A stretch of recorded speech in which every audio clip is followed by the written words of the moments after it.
Ça veut dire qu'on doit avoir un cœur, qui dit, Seigneur, comment je peux impacter mon frère, ma sœur, de ton amour d'une façon concrète, d'une façon efficace. Et je crois que les gens qui sont impactés deviennent des gens qui impactent.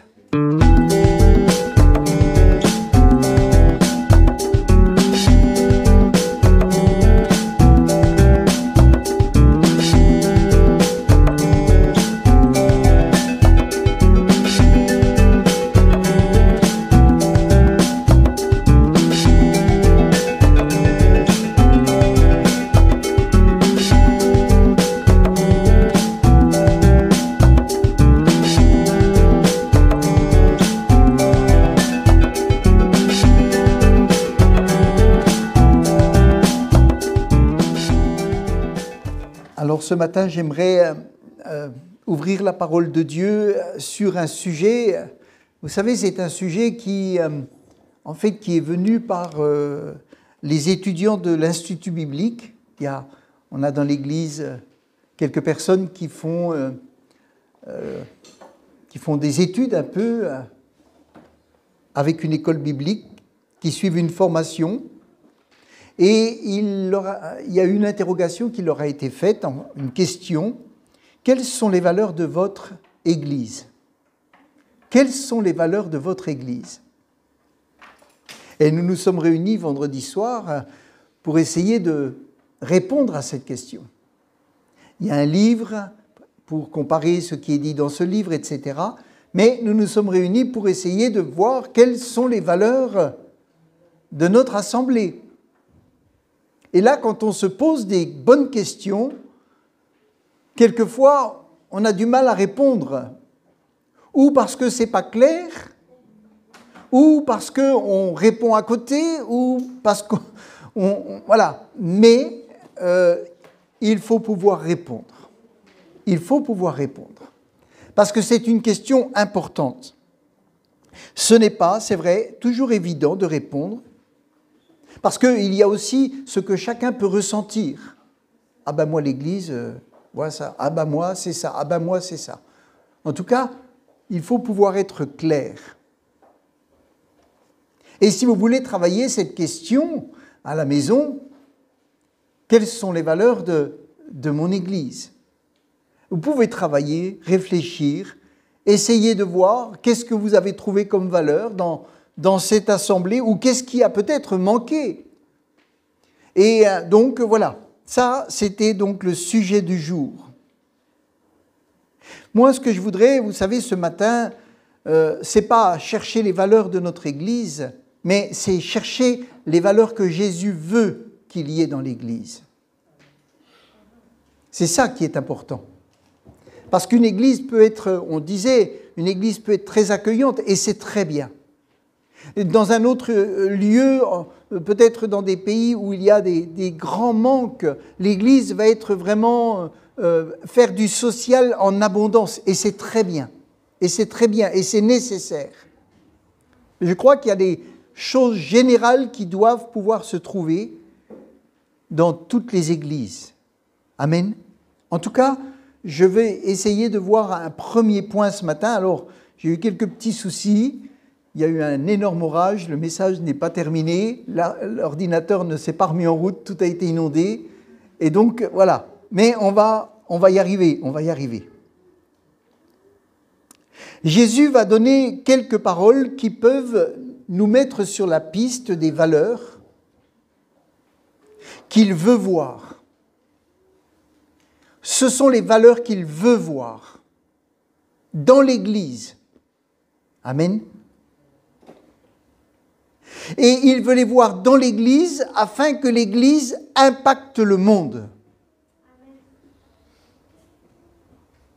Et ce sont les valeurs que nous pouvons tous voir en Jésus.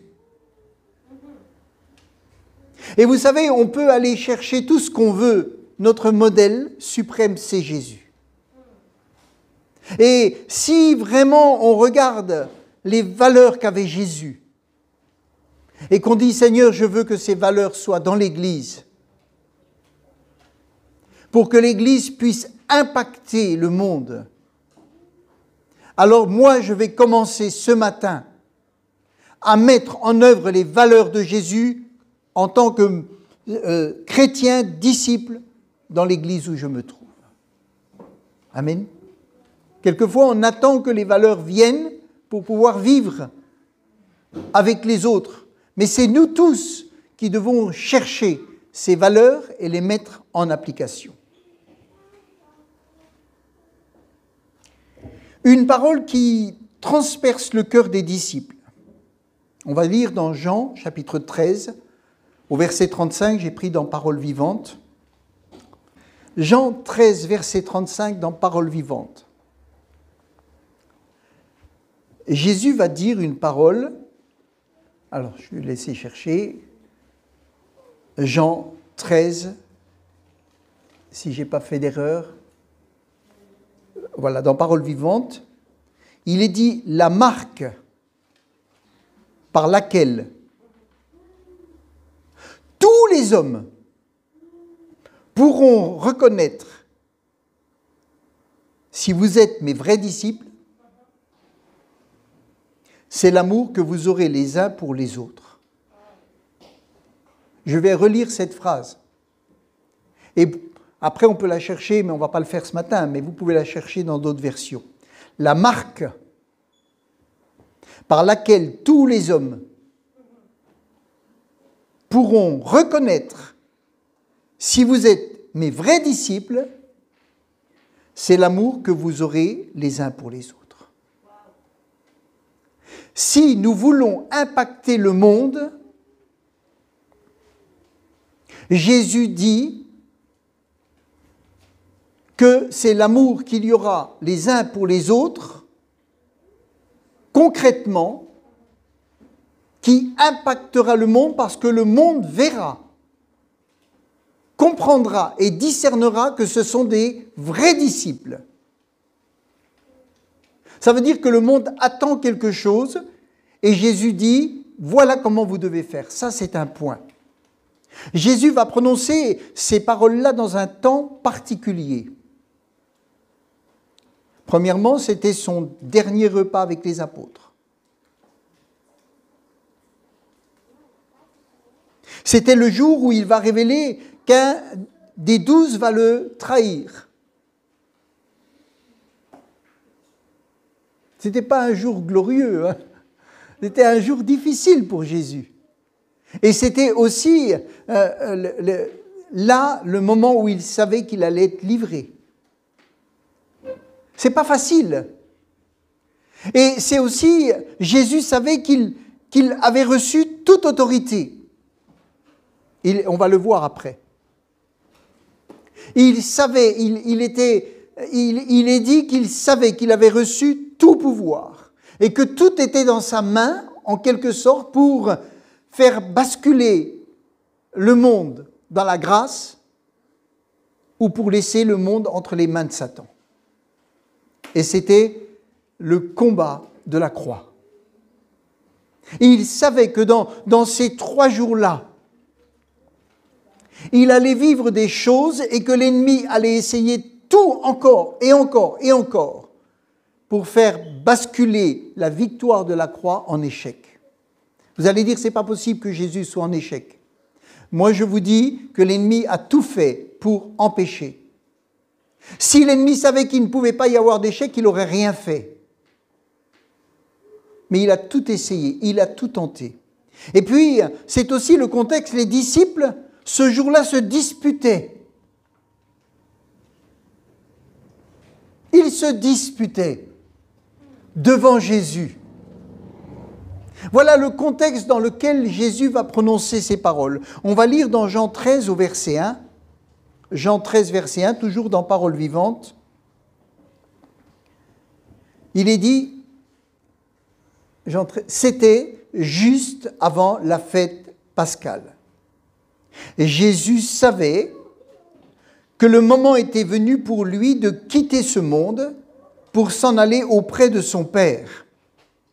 Et c'est pourquoi il voulut donner aux siens qui allaient rester dans ce monde, une preuve suprême de l'amour dont il les avait toujours aimés.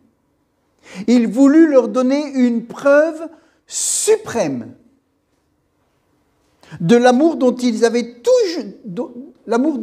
les avait toujours aimés. Ça veut dire que les disciples savaient que Jésus les aimait, puisqu'il est venu les chercher là où ils étaient, dans des conditions peut-être pas toujours claires pour eux, mais Jésus est venu, les a cherchés, il les a choisis, et il a fait de ces hommes des apôtres.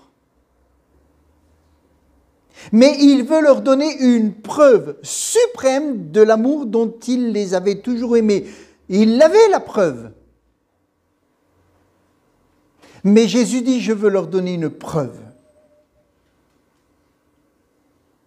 Vous savez, c'est comme si vous avez une épouse et vous lui dites le jour du mariage, je t'aime.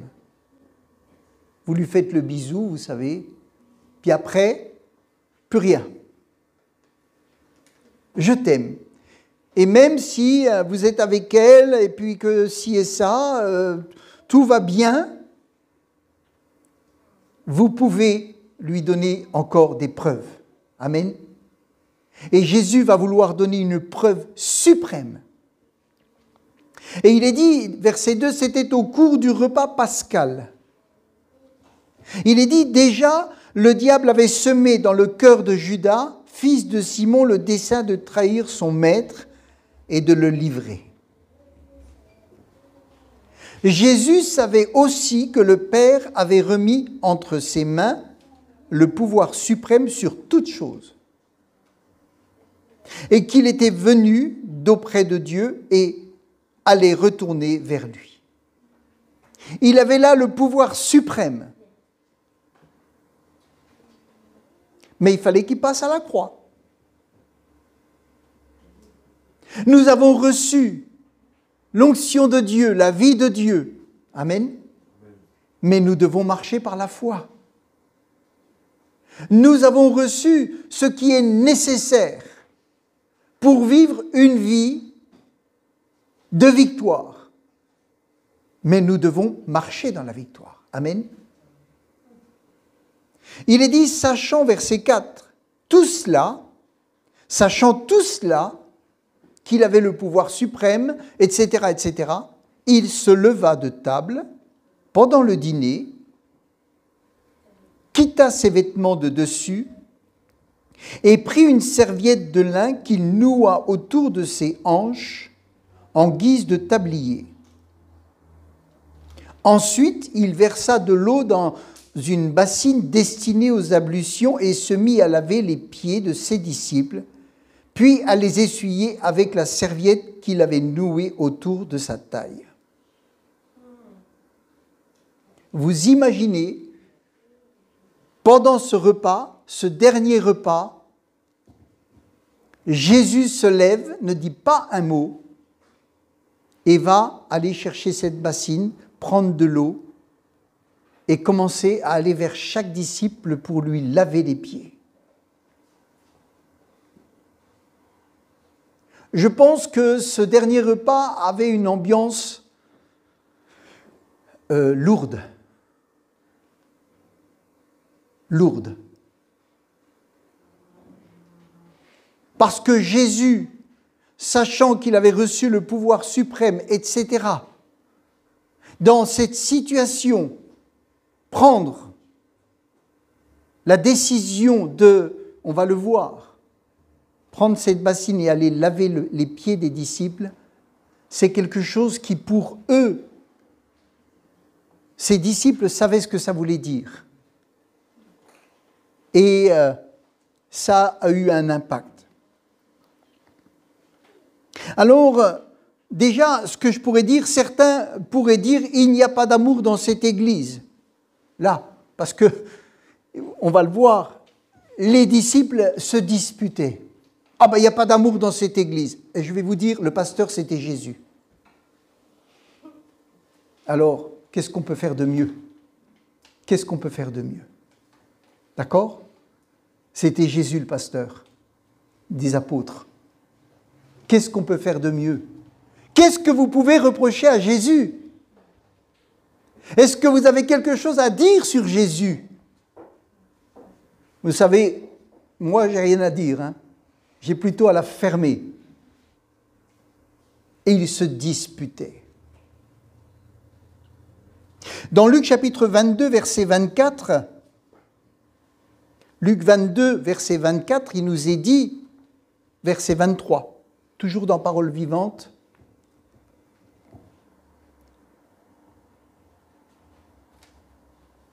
les disciples commencèrent à se demander l'un à l'autre qui d'entre eux serait capable de faire une chose pareille.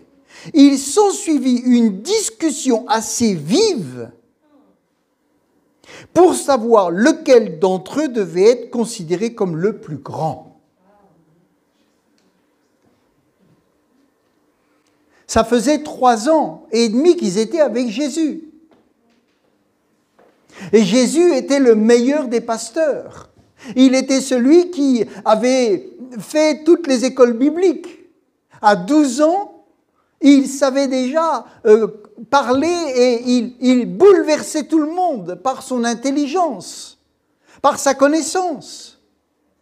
Qui de mieux que Jésus pouvait enseigner, être là, régler les affaires? Ils se disputaient ou discutaient d'une façon vive pour savoir lequel d'entre eux devait être considéré comme le plus grand. Voyez combien le cœur de l'homme a besoin d'être à l'écoute de Jésus. Ce n'est pas parce qu'ils ont été enseignés par Jésus, ce n'est pas parce qu'ils ont été choisis par Jésus, ce n'est pas même parce que Jésus a passé ces 3 ans et les a fait comme un peu privilégiés, que leur cœur n'avait pas de soucis. Non, il y avait vraiment des choses qui avaient besoin de changer. En gros, ils voulaient savoir qui allait être assis à côté de Jésus pendant le repas. Parce que là, ils avaient une table, des chaises, ils étaient installés, Jésus allait se mettre quelque part. Et vous savez, la bagarre de savoir qui va s'asseoir là, est-ce que je me mets là? Si je me mets là, qu'est-ce que l'autre va penser, etc. Oh là là. Luc 22, verset 27, il est dit, à votre avis, qui est le plus grand? Celui qui est assis à table ou celui qui sert, va dire Jésus. Ils vont dire celui qui est à table, n'est-ce pas? Et il va dire, or j'occupe parmi vous la fonction de serviteur. Alors, on va voir le contexte. Il y avait une fuite de ces apôtres. Et ils ont cherché à fuir une situation. Il y avait une fuite dans cette Église, dans ces hommes qui ont été choisis par Dieu après une nuit de prière. On ne peut pas dire que Jésus s'est trompé. On ne peut pas dire que les hommes qu'il a choisis, ce n'étaient pas ceux qui étaient appelés. C'est Jésus qui les a choisis. On est d'accord? Alors on voit des hommes avec des défauts, on voit des hommes qui se disputent pour savoir qui est le plus grand. On voit des hommes qui ne réalisent pas ce dernier repas, etc. Ils ne sont pas dans le bain de ce que Jésus est en train de vivre. Ce n'est pas pour autant qu'ils ne les aiment pas. Mais ils ne voient pas. Et voyez-vous, dans cette, on va dire cette église, ce n'est pas l'église, mais c'était cette réunion avec Jésus, ces apôtres qui étaient là. Ce n'est pas une fuite d'eau qu'il y a eu. Nous, on a eu une fuite d'eau cette nuit, et ce matin, on a vu les dégâts. Mais là, c'était une fuite, vous savez de quoi? Une fuite de service, une fuite de consécration, une fuite d'humilité. Et je vais vous dire pourquoi. Parce que tous, quand ils ont vu cette bassine à l'entrée de la salle à manger, ils ont dit, ça, c'est pas un travail pour moi. Ça, c'est pas un travail pour moi. Ça ne reflétait pas leur statut d'apôtre, d'homme choisi. Ils ont tous vu cette bassine qui était là, prête, et ils se sont disputés, ils ont, bavardé sur un tas de choses, mais ce qui était nécessaire, ils ne l'ont pas fait. Je vais vous dire pourquoi. Parce que cette bassine-là, c'était quelque chose qui, culturellement, était très important. Et quand les gens rentraient, il fallait que quelqu'un leur lave les pieds avant d'aller se mettre à table. Il n'y avait pas d'esclaves ce jour-là dans la salle à manger. Il n'y avait pas d'esclaves dans la salle à manger. Je m'explique, les disciples, quand ils revenaient avec leurs sandales sur les chemins poussiéreux, il était de tradition avant un repas festif qu'un esclave lave les pieds des convives. Ça, c'était comme ça. Dans la chambre haute, pour le dernier souper, il y avait une bassine, elle était préparée pour cela. Et à l'époque, laver les pieds des visiteurs était la tâche des esclaves de la dernière classe. Il y avait les esclaves, mais il y avait les esclaves de la dernière tâche.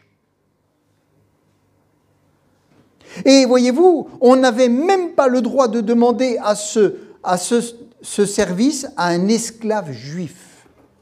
Il fallait que ce soit un étranger qui le fasse. Un étranger. Même pas le plus bas des Juifs, même pas un esclave. Il fallait que ce soit un étranger. On peut le lire, par exemple, dans Luc chapitre 7, verset 44. Luc 7, verset 44. C'est Jésus qui est invité par Simon le pharisien dans sa maison. Et là, il y a une femme qui va venir, qui va laver les pieds des disciples avec ses larmes et les essuyer avec ses cheveux.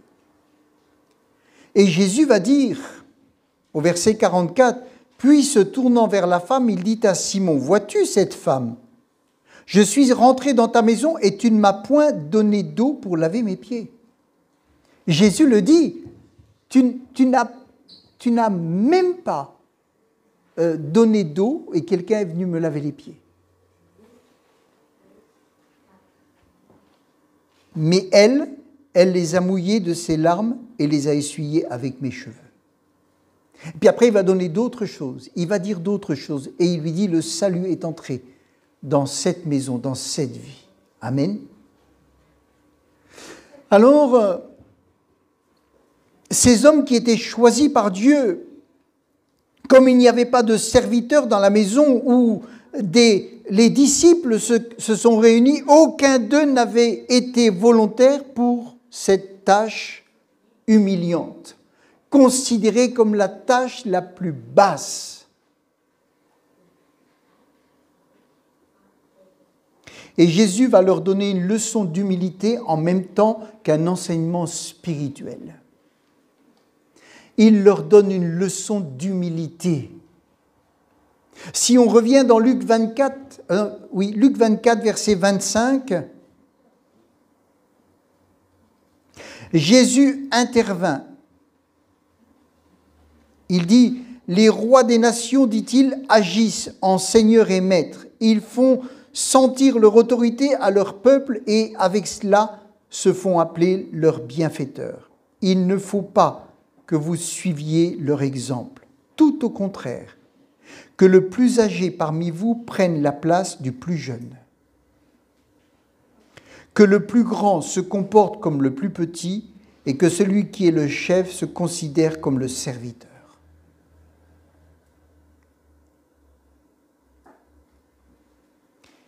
Voyez-vous, quand on réfléchit à la leçon que Jésus donne en se levant de table, en prenant cette bassine, en mettant de l'eau et en allant laver les pieds des disciples, ça a fait un tour dans la tête des apôtres, ça a fait un tour dans leur cœur. À mon avis, ils ont eu la honte de leur vie. À mon avis, ils ont eu la honte de leur vie. Parce que Jésus s'est mis vraiment au rang le plus bas, celui d'un étranger qui se met à genoux et qui va laver les pieds des disciples. C'était pas simplement comme ça, c'était considéré vraiment comme la tâche la plus humiliante, la plus basse. Et je pense que les disciples ont dû se sentir vraiment mal. Et même Pierre a réagi fortement. C'est pas possible. C'est pas possible que tu fasses ça. Vous savez, aujourd'hui, nous n'avons plus besoin de nous laver les pieds avant d'entrer dans une salle parce que nous avons des chaussettes et des chaussures fermées. On n'a plus besoin. Il y a des églises qui le font symboliquement. Aujourd'hui, il n'y a pas besoin de cela. Agir comme Jésus les uns envers les autres, c'est se rendre serviteurs les uns des autres. Être prêt à accepter n'importe quel service, si dégradant qu'il soit. Jésus donne une leçon, mais une leçon qui va donner une valeur à ces hommes. Ça va leur donner une valeur. Ils vont recevoir un enseignement et ils vont voir un exemple qui va les bouleverser et qui va mettre dans leur cœur une valeur. Une valeur de serviteur, une valeur d'amour, une valeur d'humilité. C'est quelque chose d'important. Et Jésus, vous savez, il n'a pas fait des grands discours. Il a simplement mis en pratique ce qu'il était. Amen. Il a mis en pratique ce qu'il était. Et il est venu, et il s'est abaissé, et il est venu jusqu'à la mort de la croix. Mais avant même d'aller sur la croix, il est dit qu'il leur donne une marque suprême de son amour. Il leur dit, je vous aime tellement, je veux tellement que vous soyez rayonnants dans l'avenir, que je vais vous montrer comment faire. Comment faire? Voilà déjà une valeur que je vais vous montrer. Dans Galates chapitre 5, verset 13, dans la version seconde,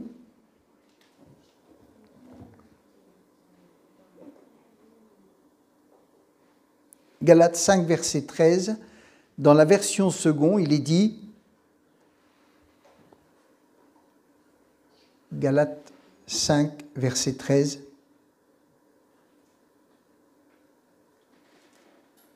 Galates 5, 13, il est dit, frères, vous avez été appelés à la liberté. Seulement, ne faites pas de cette liberté un prétexte de vivre selon la chair, mais rendez-vous par la charité, serviteurs les uns des autres. Amen. Ne profitez pas de cette liberté que je vous ai donnée pour vivre selon la chair. Oui, mes frères, c'est une pleine liberté, une autre version, que vous avez été appelés à une pleine liberté. Mais cela ne signifie pas qu'il faille en abuser. Et laissez libre cours à vos instincts, que votre liberté ne serve ni de prétexte pour vivre comme des hommes livrés à eux-mêmes, pour assouvir vos convoitises. Au contraire, l'amour vous incite à vous rendre serviteurs les uns des autres. Amen. Quelle leçon Jésus leur donne. Et voyez, ça m'a fait réfléchir. La question qui a été posée, elle m'a fait réfléchir sur le fait que on veut impacter le monde, mais Jésus dit « impactez-vous les uns les autres ». Et en étant impactés les uns les autres par cet esprit de service, de sacrifice, d'amour, le monde extérieur sera impacté. Vous attirerez le monde parce que l'un l'autre, vous vous serez impactés par l'amour.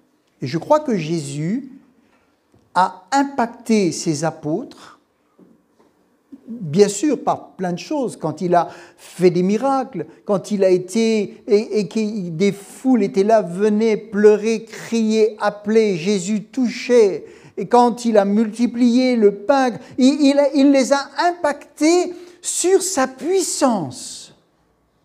Et c'est vrai, il les a impactés sur son autorité sur les démons. Il les a impactés quand il chassait les démons. Il les a impactés quand cet homme vivait dans les cimetières nus et qu'il est venu là. Et que quand Jésus a prié ou a parlé, cet homme est revenu dans son bon sens. Ils ont été impactés puissamment sur la puissance et l'autorité de Jésus. Et ça, vous voyez, c'est quelque chose qui donne envie. Et moi, je le comprends. Moi, le premier, ça donne envie. Seigneur, tu nous as montré toute ta puissance. Tu nous as montré que ta prière pouvait bouleverser, toucher, ramener à la vie, faire qu'un aveugle puisse voir, que quelqu'un qui n'a jamais marché se lève, qu'un lépreux soit complètement purifié, etc., etc. Et nous sommes impactés, particulièrement en tant qu'Église pentecôtiste, nous sommes impactés par la puissance de Jésus. Et comme Jésus a dit, vous ferez de plus grandes choses que moi. Alors on se dit dans notre petite tête, au nom de Jésus, on va tout bouleverser au nom de Jésus. Les gens vont être guéris au nom de Jésus, etc. Au nom de Jésus, cherchons la puissance d'en haut, cherchons la puissance du Saint-Esprit. Jésus va faire des grandes choses. Ça c'est, il y a une recherche de tout ça. Et c'est pas mauvais, C'est pas mauvais. Au contraire, c'est très bien. Mais voyez, je crois que Jésus, dans la chambre haute, a voulu impacter les apôtres sur son propre cœur. Parce que Jésus ne veut pas simplement qu'on ait sa puissance, il veut aussi qu'on ait son cœur. Amen. Et je crois que ça, c'est important. Pas simplement avoir la puissance, mais avant tout avoir le cœur de Jésus. Avoir la puissance, vous invoquez le nom de Jésus avec foi, il se passe des choses. Il se passe des choses. Mais avoir le cœur de Jésus, c'est un dépouillement. C'est un dépouillement. C'est un abandon du moi. C'est faire passer l'intérêt de l'autre avant le nôtre. C'est aimer son prochain comme soi-même. Et Jésus a dit, aimez-moi le premier et ensuite aimez votre prochain. Et pour les Juifs, vous savez, le prochain, c'était un autre Juif. C'était son frère. Mais Jésus dit, il explique, j'ai pas les feuilles là, mais Jésus explique que pour lui, le prochain, c'est celui qui n'est pas juif. C'est tous ceux qui sont étrangers, tous ceux qui ne font pas partie de la communauté, on va dire. Ça va beaucoup plus loin. C'est aller aimer...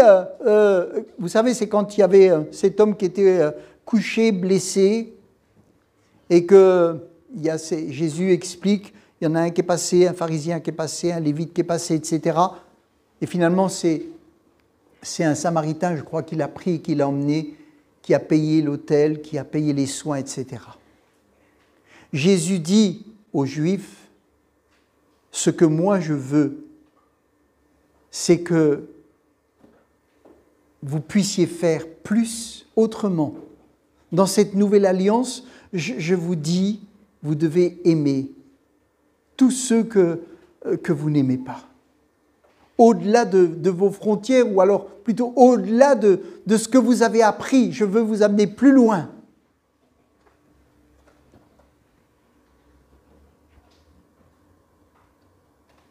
Et avant de vouloir impacter le monde extérieur, impactons-nous les uns les autres en prenant l'exemple et les valeurs de notre chef suprême. Amen. Et je crois vraiment, je suis convaincu que si nous voulons nous laisser impacter par le cœur de Jésus, avant de nous laisser impacter par sa puissance et l'autorité qu'il nous donne, ou en tout cas dire Seigneur, je veux que cette autorité que tu me donnes soit utile pour parler, peut-être pour prier avec quelqu'un, prier pour quelqu'un. D'accord. Mais si la personne extérieure vient à l'Église touchée par Jésus, elle a besoin d'être impactée ensuite par le cœur de Jésus. Et vous savez où est-ce qu'elle va trouver le cœur de Jésus? Au milieu des enfants de Dieu. C'est là qu'elle doit trouver le cœur de Jésus. Quand elle lit, elle doit voir. Amen. Quand elle lit la Bible, elle doit voir dans l'Église ce que la Bible dit. Et je crois qu'il y a un défaut majeur. C'est de chercher à être impacté par la puissance et ne pas chercher à être impacté par le cœur de Jésus. Parce que le cœur de Jésus a été jusqu'à la croix. Jusqu'à la mort de la croix.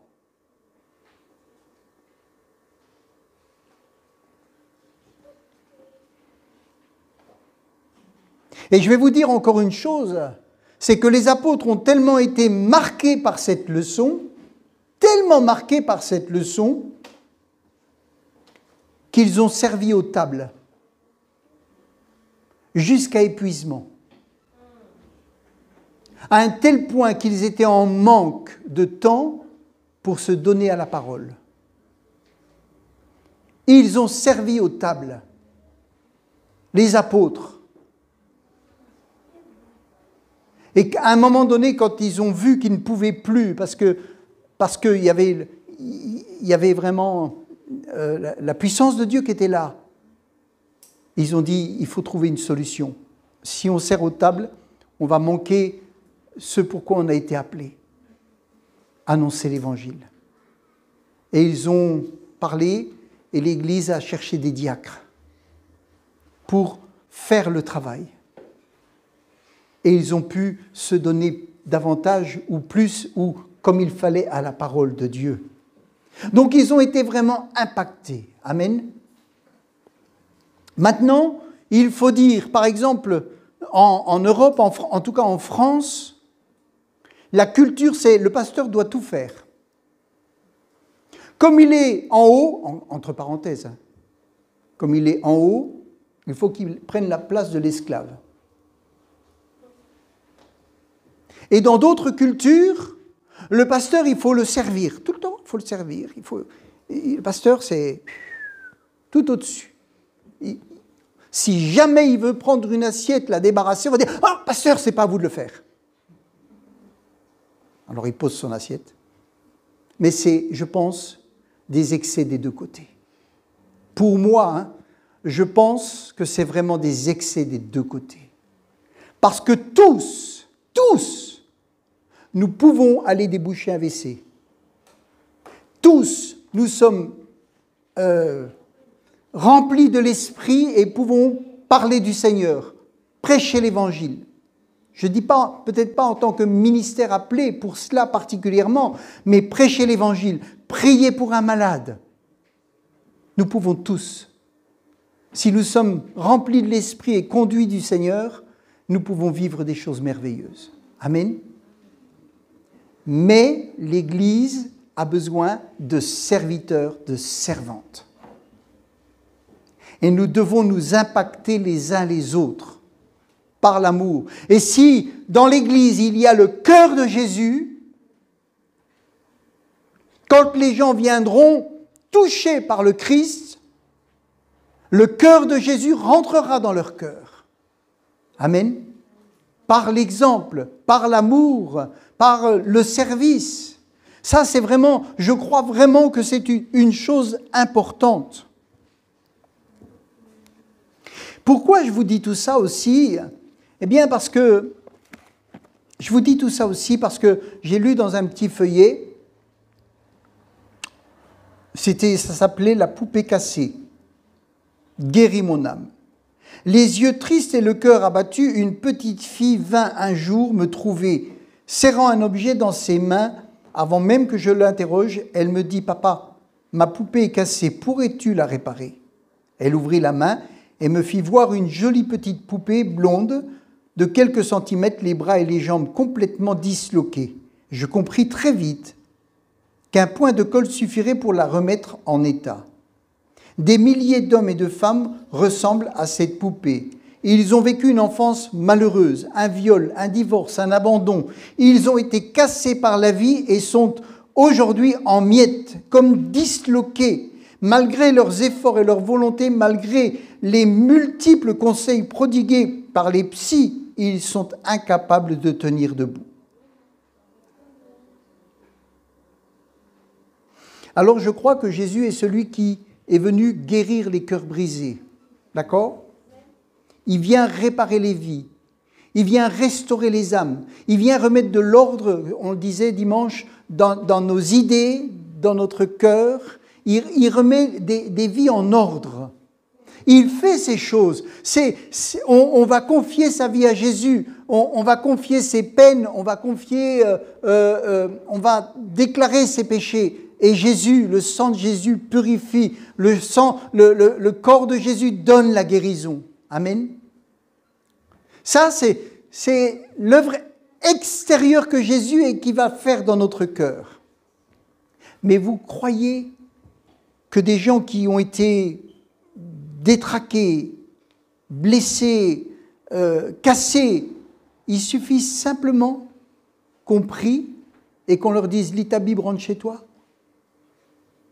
Même si Jésus va faire quelque chose de grand, même si c'est Jésus qui fait au travers de vous, c'est vous et moi qui devons impacter la vie de ceux qui viennent.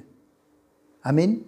Mais pour pouvoir impacter la vie de ceux qui viennent disloquer, il faut que nous-mêmes nous soyons guéris les uns les autres. Amen. Il faut que nous-mêmes nous puissions vivre les uns les autres le cœur de Jésus.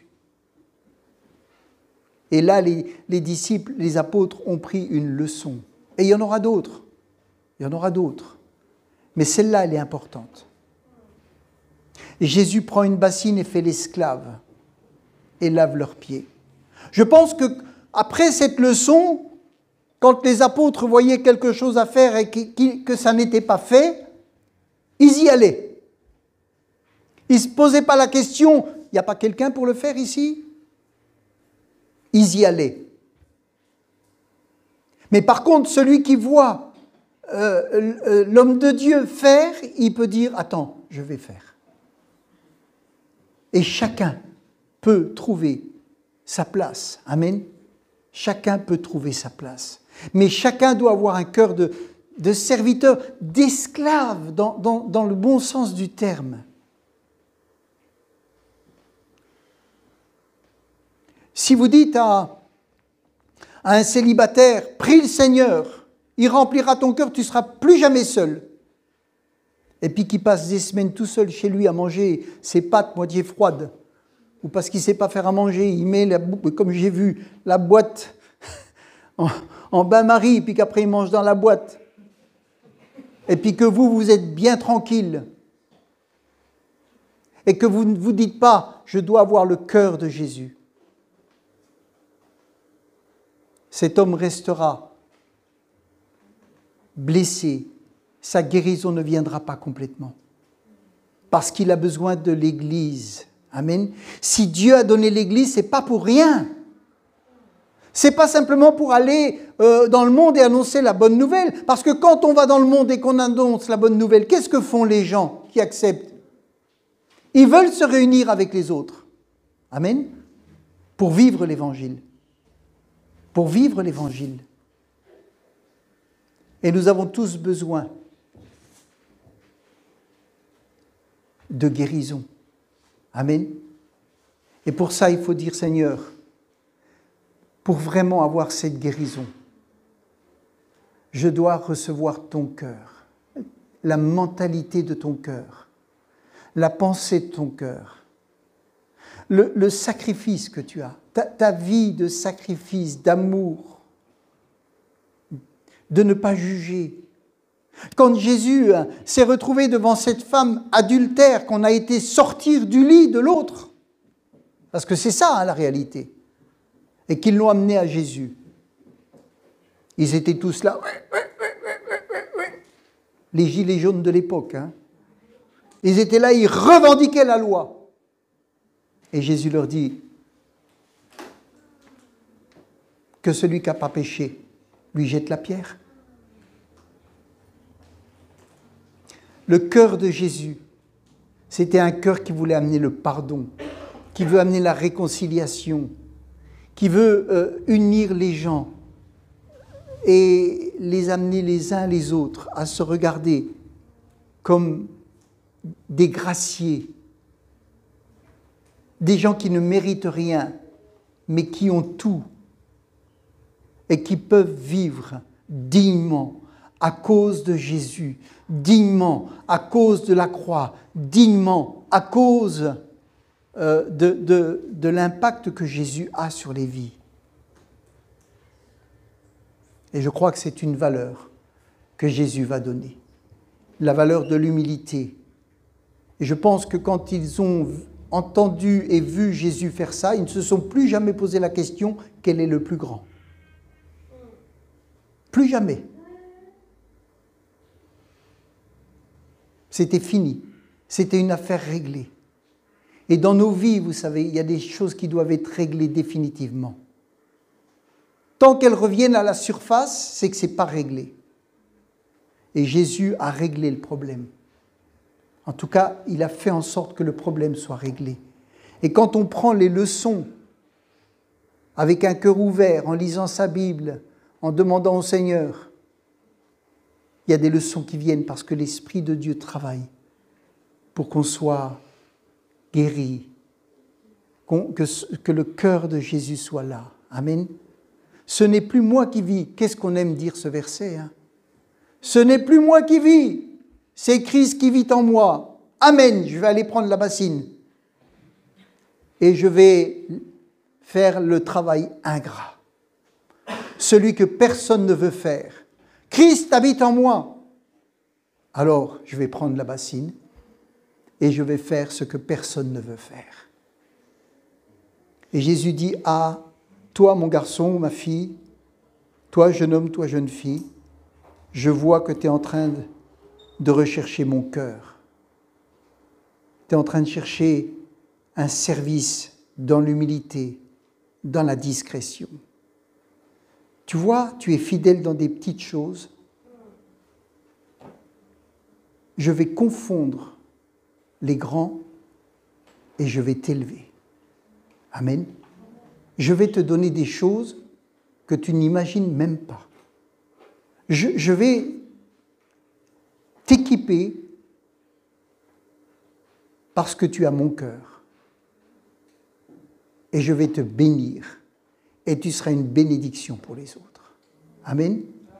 Vous savez, ce n'est pas un appel à aller laver les WC. Hein. Par contre, si vous voulez aider Sandrine, vous pouvez.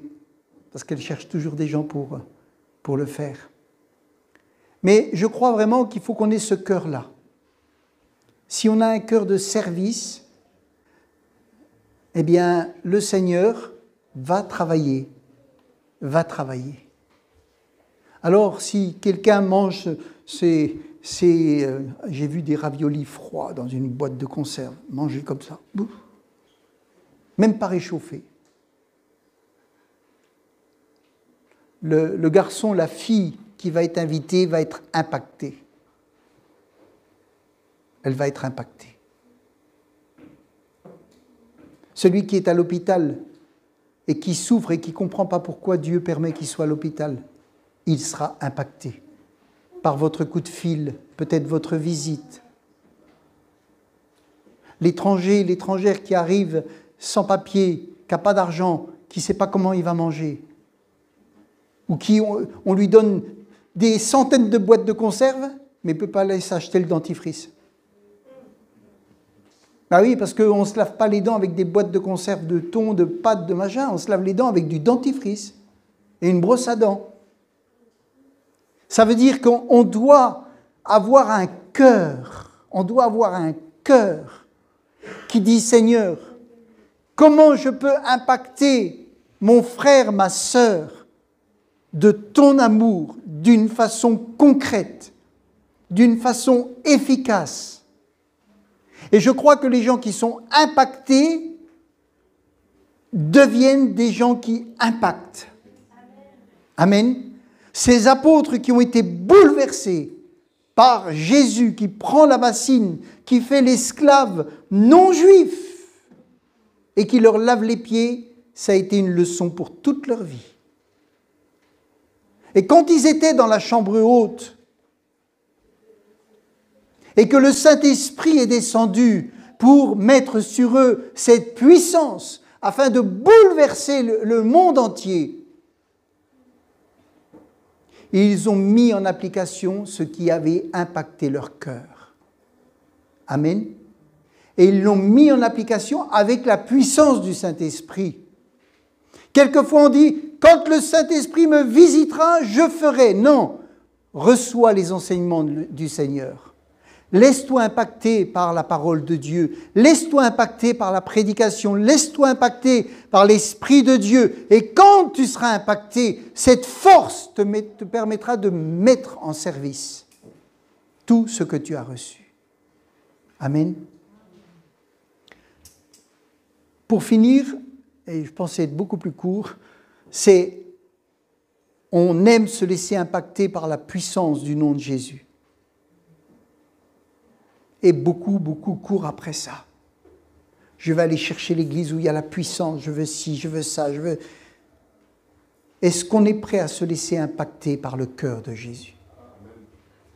Et je vous le dis, si vraiment on prenait ces choses au sérieux, alors le monde serait impacté, vraiment.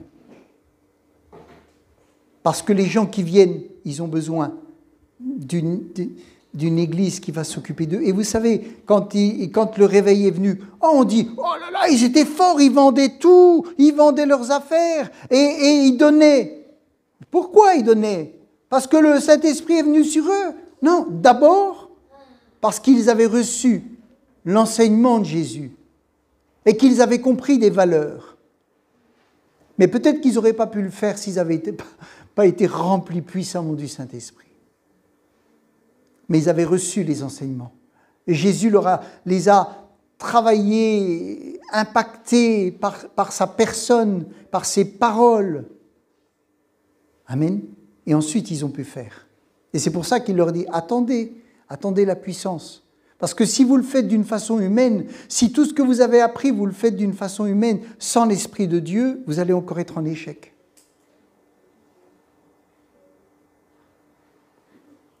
Alors, 2 impacts. Le cœur de Jésus et la puissance de Jésus. Amen.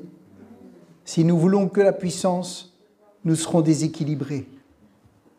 Nous nous ferons du mal. Et les gens de l'intérieur de l'Église ne seront pas guéris. Mais Jésus veut vraiment faire ce travail interne qu'il a fait avec les apôtres. Et après, ça a été l'explosion. Amen. Alors, réfléchissons à nos propres vies. Et laissons-nous impacter par le cœur de Jésus. Cœur humble, cœur de serviteur. Amen. Le Seigneur revient. Il faut qu'on soit prêt. Et il veut sauver. Et c'est l'Église qui l'appelle à ça. Amen. Seigneur, merci. Merci parce que tu es ce Seigneur qui touche. Tu nous rencontres, Seigneur, dans nos chambres ou dans le lieu que nous avons choisi pour te parler, pour avoir du temps avec toi. Et Seigneur, souvent peut-être nous t'avons dit, Seigneur, règle ce problème, Seigneur, réponds à ça, Seigneur, agis pour ça. Seigneur, pose ta main. Seigneur, touche cette âme. Seigneur, sauve cette personne. Seigneur, pardon pour mes fautes.